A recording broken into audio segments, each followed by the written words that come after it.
السلام علیکم ورحمۃ اللہ وبرکاتہ۔ ناظرین، استقبال ہے آپ کا ہمارے یوٹیوب چینل پر۔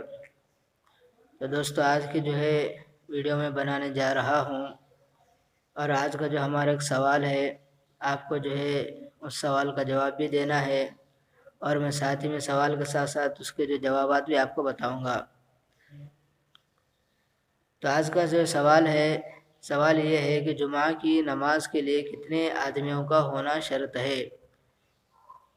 جمعہ کی نماز کے لیے کتنے آدمیوں کا ہونا شرط ہے؟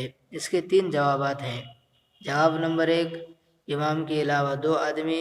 جواب نمبر 2، امام کے علاوہ 4 آدمی۔ جواب نمبر 3، امام کے علاوہ 3 آدمی۔ یہ سوال ہے، آپ کو اس کے مطابق یہ سوال اس کے مطابق میں نے جوابات بھی بتائے ہیں، آپ کو کمنٹ کے اندر یہ بتانا ہے کہ ان جوابات میں سے صحیح جواب کون سا ہے۔